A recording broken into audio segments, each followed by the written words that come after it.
Quero compartilhar com vocês Marcos, o Evangelho, capítulo 2, um texto muito precioso da Bíblia.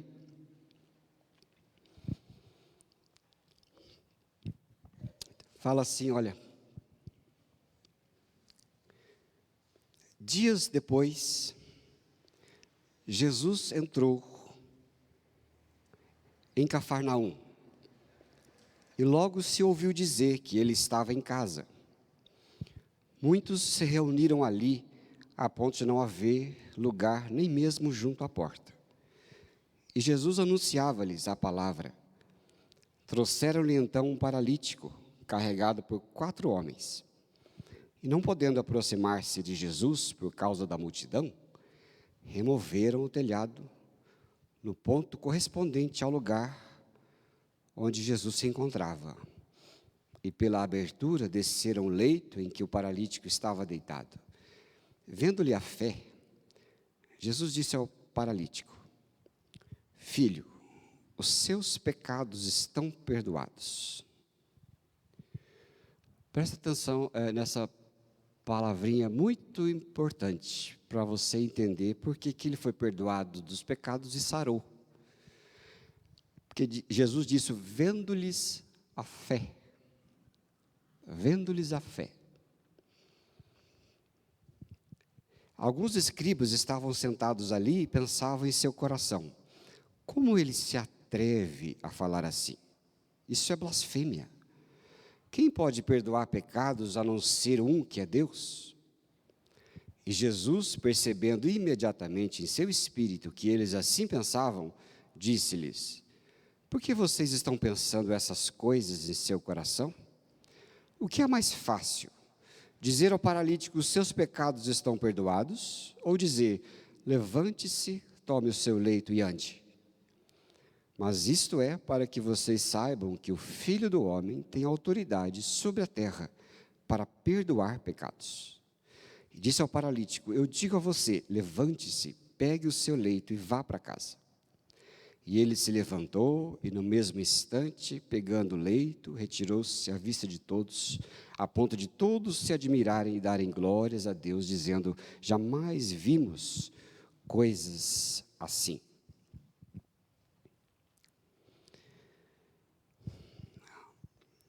Jesus sempre viveu, andou por aquele povo. E ele veio perdoar os pecados. Sabe que, eu não sei se acontece com você, mas eu conheço muita gente, inclusive eu mesmo, que fica muito decepcionada quando vai ao médico e não recebe nenhuma receita para comprar remédio. Quem é assim aqui? Ou quem já passou por isso? Quem já passou? Pagou R$200 numa consulta, chegou lá, o médico falou com você, conversou e falou assim, não, então você vai. Aí você diz assim, mas é só isso? Essa semana alguém chegou e disse, eu paguei R$1.000 no exame. E não deu nada.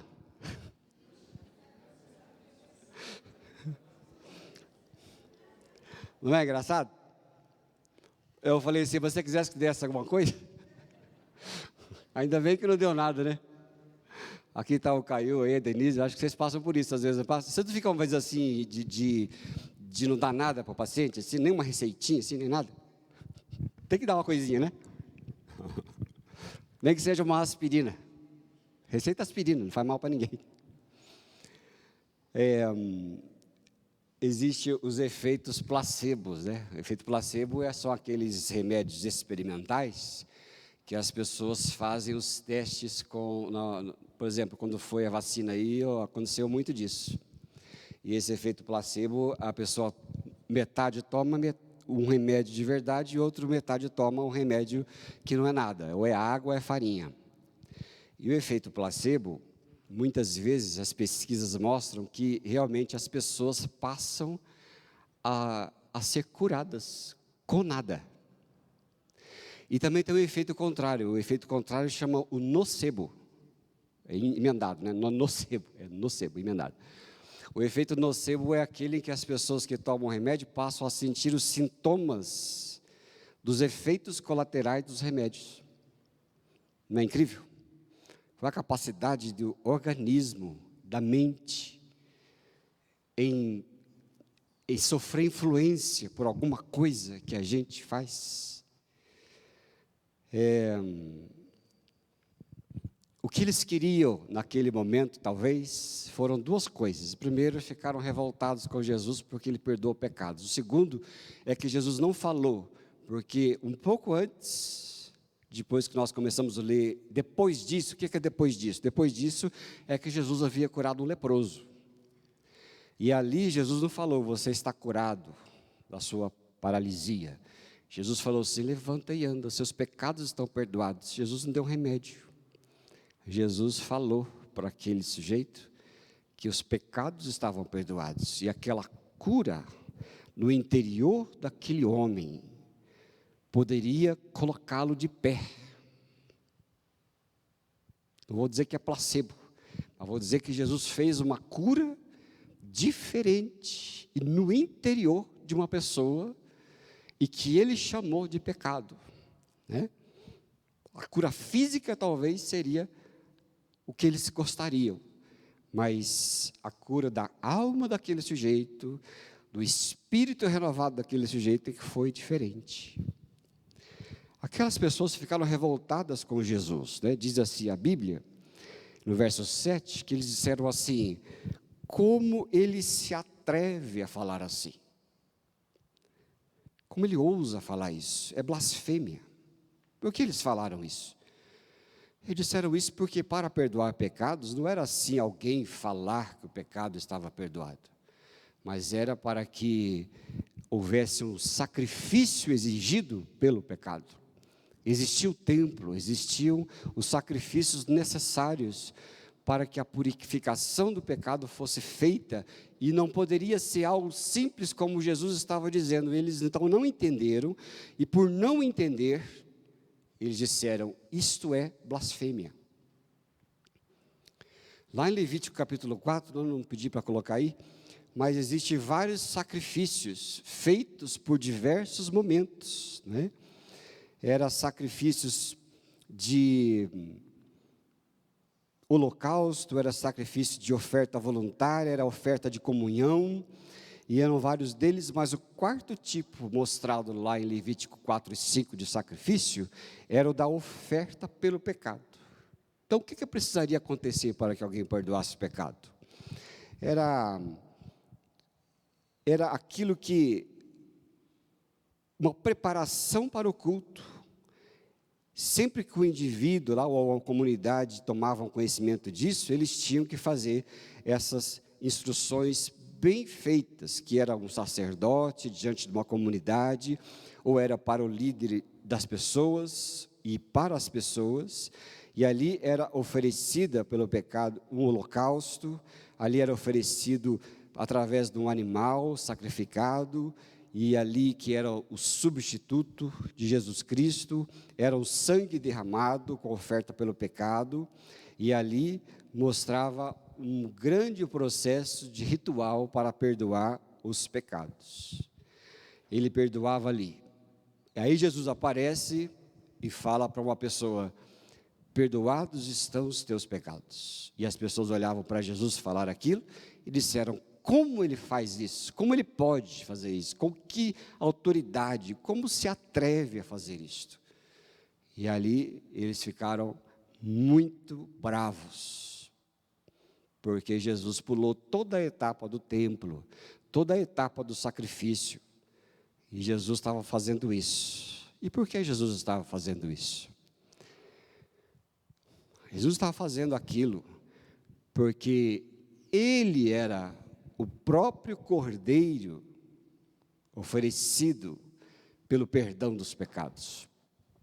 Se lá no templo havia um cordeiro morto, sacrificado, simbolizando a expiação do povo, Jesus, que estava ali na frente daquele povo, ele estava ali como o sacrifício vivo que seria morto pelo pecado do povo. Para que sacrifício? Para que sombra, se ele estava ali?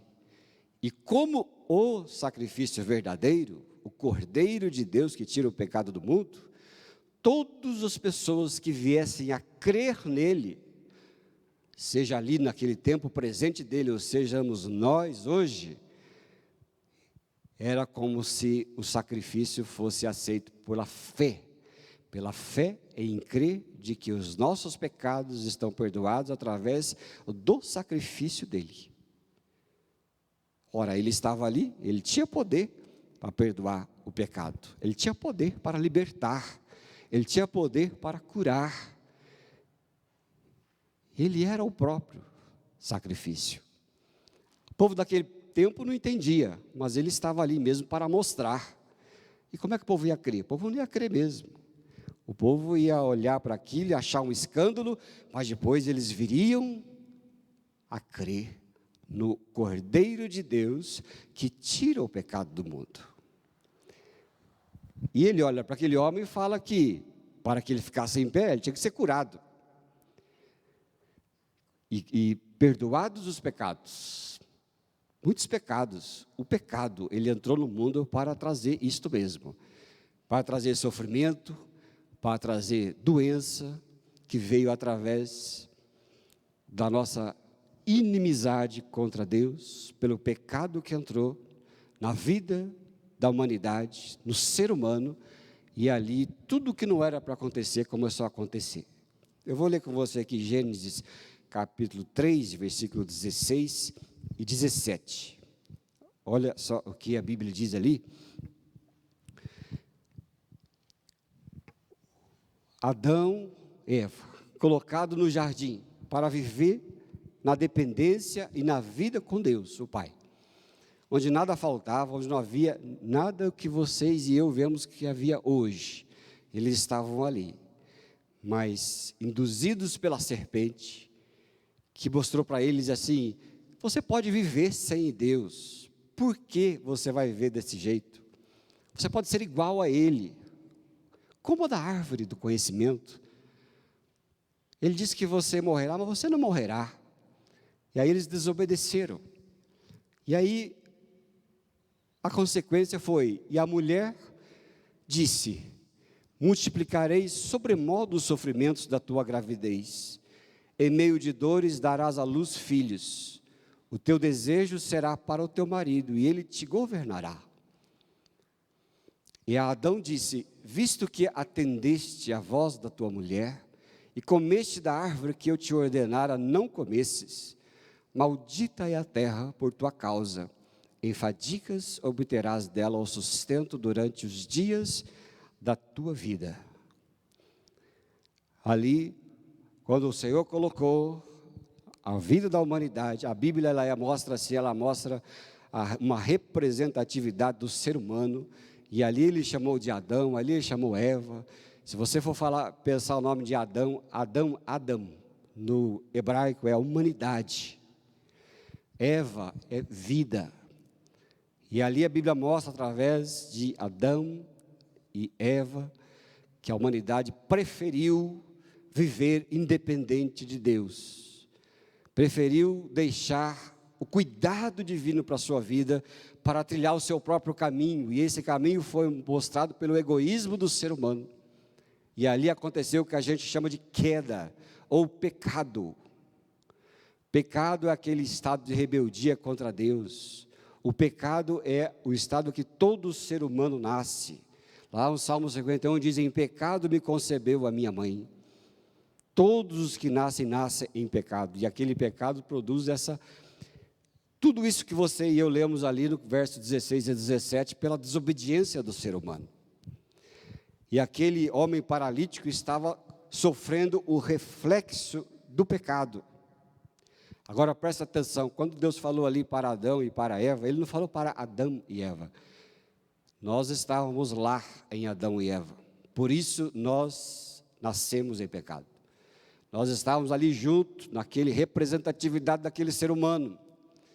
E quando Adão pecou, quando Eva pecou, pecamos todos juntos, porque todos pecaram e precisam da presença de Deus. Mas, graças a Deus, Ele não deixou o ser humano doente do pecado, né? Ele viu Jesus, o Senhor. Aqui Romanos 5, verso 17 a 21, veja que a Bíblia diz: se pela ofensa de um e por meio de um só reinou a morte, muito mais os que recebem a abundância da graça e o dom da justiça herdarão em vida por meio de um só, a saber, Jesus Cristo. Então presta atenção, pode deixar lá antes. Se pela ofensa de um, quem é um? Adão. Pela ofensa de um e por meio de um só veio a morte a todas as pessoas. Todos quem? Todos. Todos depois dele. Nós. Porque o ser humano diz: eu não preciso mais de Deus. Eu não preciso mais do sustento dele. E aí veio o pecado. É uma tristeza. Mas muito mais os que recebem a abundância da graça e o dom da justiça reinarão em vida por meio de um só, a saber, Jesus Cristo. Assim, pois, como por uma só ofensa veio o juízo sobre todas as pessoas para a condenação, assim também por um só ato de justiça veio a graça sobre todas as pessoas para a justificação que dá vida. Porque como pela desobediência de uma só pessoa, muitos se tornaram pecadores, assim também por meio da obediência de um só, muitos se tornarão justos. Olha, queridos, que coisa. Um só veio a morte, um só veio a vida, um só veio a condenação, por um só veio a justificação. É Jesus, o Filho enviado por nós para perdoar o pecado e nos trazer vida e vida abundante. Não é verdade?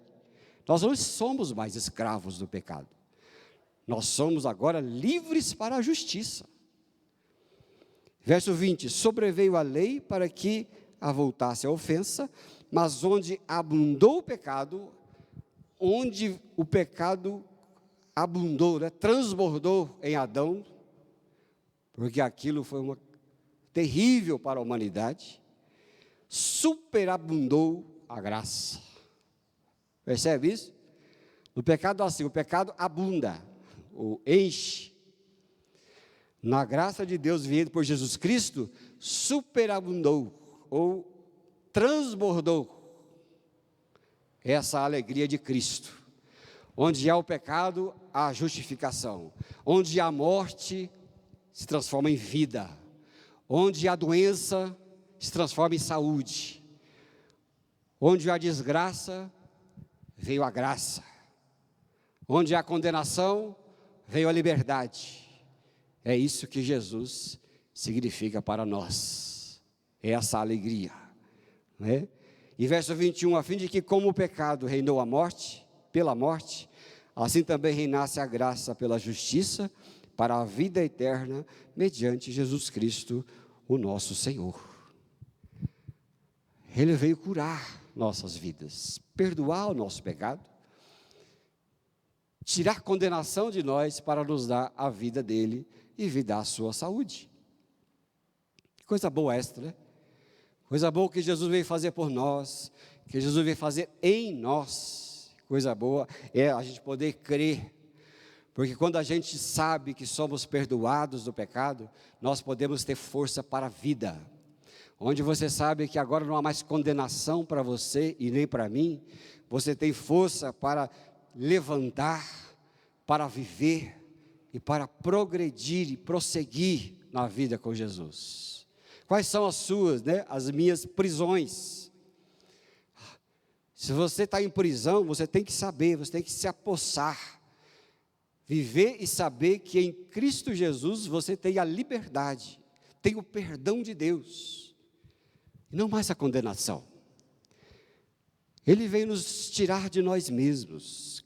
Quantas pessoas estão aí presas, angustiadas, porque vivem se culpando e culpada e sendo alvo da culpa infringida pelos outros.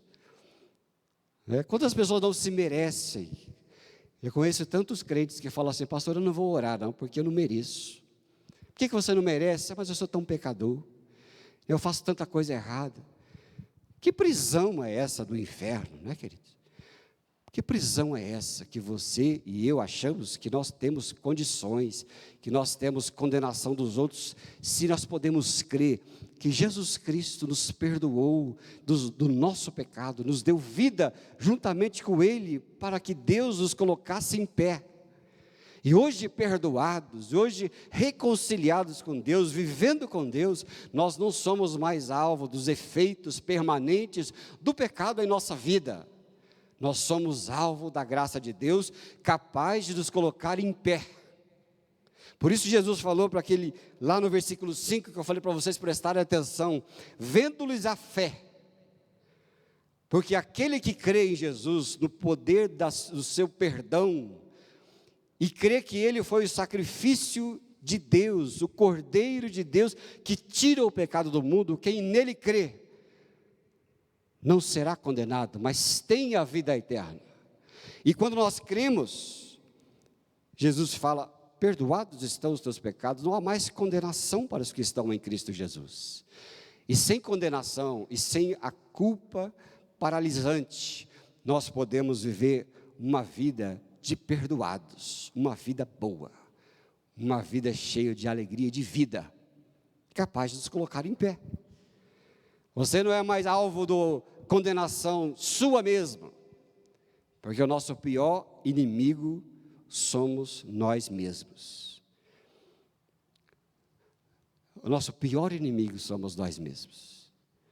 Você e eu somos capazes de receber perdão dos outros, perdão de Deus, nós somos capazes de receber perdão de uma sentença, nós somos capazes de receber perdão aqui no âmbito social, mas muitas vezes nós não somos capazes de nos perdoar. Estava assistindo um filme esses dias que o sujeito disse, a maior maldição do ser humano é o que poderia ter sido feito. Você já não é assim? Quantas vezes eu me peguei, quantas vezes eu me pego dizendo, por que eu não fiz de outro jeito? Por que eu não fiz diferente? Por que eu fiz isso? Por quê? Por quê? Por quê? E pessoas estão aprisionadas no porquê. Recebe o perdão de Deus, recebe o perdão das pessoas, recebe o perdão dos próximos, mas são incapazes de se perdoar. É a pior prisão que existe. Mas quando Deus dá a sua graça para que nós possamos ser perdoados em nós mesmos do pecado. Por que você fez e eu faço? Por que a gente fez tanta coisa errada? Porque o pecado reinava. E quando Jesus disse, perdoados estão os teus pecados, Ele liberta a mim e a você do pecado e do erro que o pecado nos induziu. E Ele fala, você agora está livre. Não olhe para trás. Olhe para frente. Olhe para frente. Olhe para a vida. Lá em Hebreus fala, olhando firmemente para o autor e consumador da nossa fé. Fé no quê? Fé no Cordeiro de Deus que tira o pecado do mundo. Quando eu olho para Ele, eu sou limpo, sou livre para viver para frente. Não olhar para trás. O que foi para trás já acabou. O que foi para trás não serve mais. O que foi para trás já não... só serve como esterco para nos alimentar para frente. É isso que Deus faz conosco, Deus faz com nós, né? É o excesso de para trás, de olhar para trás, que nos deixa amargurados, abatidos. Nós precisamos olhar para frente, a novidade de vida, irmãos e irmãs. É isso que Deus nos deu, nos fez, né? E ali que Ele falou para aquele sujeito, cura para aquele sujeito foi a cura que Jesus colocou lá no íntimo dele. Pega a sua cama, vai embora, agora você está perdoado dos seus pecados. E aquele efeito permanente no seu espírito e na sua alma, tornou possível a força do corpo. Jesus trabalha de dentro para fora. A religião trabalha de fora para dentro. A religião faz você ter bom comportamento, que não funciona. Quando a igreja enche de gente religiosa, dá um problema danado. Porque a religião tenta mudar as pessoas de fora para dentro. Não faz isso, não faz aquilo outro, se arrependa disso, se arrependa daquilo outro, não faz isso, faz aquilo outro. Só que não adianta nada. Você faz uma maquiagem. E o que o Evangelho faz é que ele entra no coração. E ele está lá dentro, ele sai de dentro para fora. Você não precisa dar um bom comportamento para quem nasceu de novo, porque ele vai crescer e vai ser como o seu Senhor. Ele vai viver uma vida de santidade, que vai brotar de dentro, que vai viver livre. E aqui o último verso aqui, olha, 1 Pedro 2, verso 21 e 24.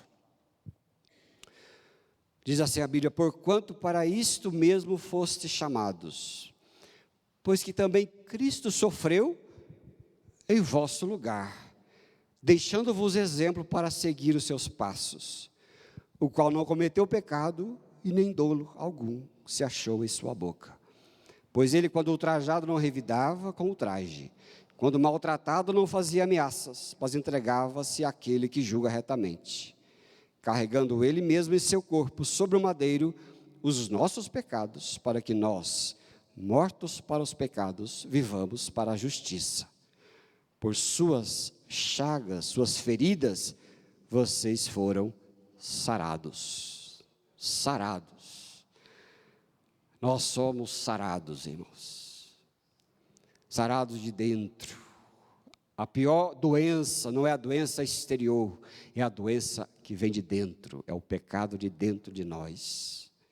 Porque quando nós somos sarados e cremos em nossa cura, que Deus veio promover em nós, independentemente desse corpo exterior que se corrompe, mas quando Ele vai nos dar um novo corpo, que a Bíblia chama de glorificado, nós podemos sempre crer que fomos sarados. Tudo aqui é passageiro, mas o que Deus veio dar é uma nova vida, um corpo sarado, independentemente de sintomas exteriores. E muitas vezes Ele realmente faz um milagre, como fez com aquele homem, porque quando Jesus nos livra do pecado, Ele nos devolve força, porque libertos do pecado, nós podemos nos levantar na força dEle e viver uma vida plena. Nós não precisamos mais ficar no leito de enfermidade, mas nós podemos pegar, levantar e obedecer a Jesus. Tome o teu leito, levante e ande, sabe? Olha que coisa preciosa. Onde que você e eu estamos aprisionados? Em que você está ainda carregando o seu leito, ou deitado no seu leito? Jesus olha para nós e fala assim: filho, vocês estão perdoados dos seus pecados. Agora vocês têm cura, levante, não olhe para trás. Não olhe para essa vida derrotada aqui. Não olhe para esse tempo presente. Olhe para mim. Porque olhando para mim, você vai ter força para vencer aquilo que te paralisa, aquilo que te deixa parado, aquilo que não te faz progredir, aquilo que não tem mais efeito sobre você. Jesus quer fazer isso conosco, nos dá a vida plena, não é? É crer nele, olhar para ele. Todas essas curas terrenas são periféricas. Nós somos e ficamos doentes, tomamos remédio, a cura acontece perifericamente, mas a cura que Deus faz é a cura do pecado em nós. E quantas vezes a cura interior promove mesmo a cura exterior? Mas a cura que Ele deu é para a eternidade, a vida com Ele. Amém, queridos? Que Deus te abençoe ricamente nesta manhã, e você saiba o que Deus veio fazer por você, em nome de Jesus. Amém? Eu quero orar com você agora, né? Em nome de Jesus. Queria que você se levantasse, queria que você colocasse a mão aí no seu coração, não é? Cadê o Ministério do Louvor, por favor? Ou a Elaine. Queria que você colocasse a mão no seu coração e você pensasse agora um pouquinho. Por que você está deitado ainda? Né? Por que você está paralisado? Por que você não sai do lugar? Por que você olha para si mesmo e não olha para Jesus? Ele quer fazer na sua vida, na minha vida. Ele quer nos levantar. Ele quer colocar-nos para cima, para frente. Ele quer encher a nossa vida com cura do pecado. Porque perdoados do pecado, nós temos força para a vida. Ore a Deus agora, em nome de Jesus. Quero orar com você. Nesta semana você vai se levantar. Você vai tomar o seu leito, vai olhar para frente e vai dizer, com a força que Jesus me dá, o Cordeiro de Deus que tira o pecado do mundo, eu vou prosseguir, eu vou andar.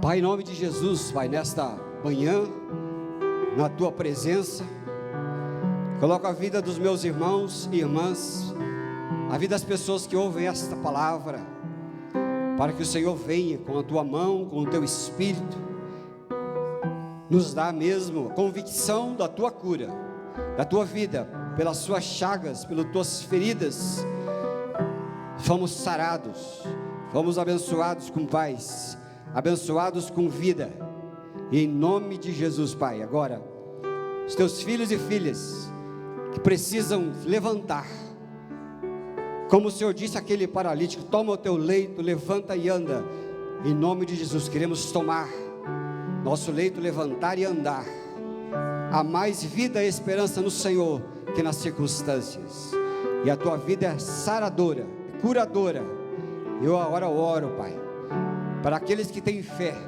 que haja cura, que haja vida nesta hora, em nome de Jesus, em nome de Jesus.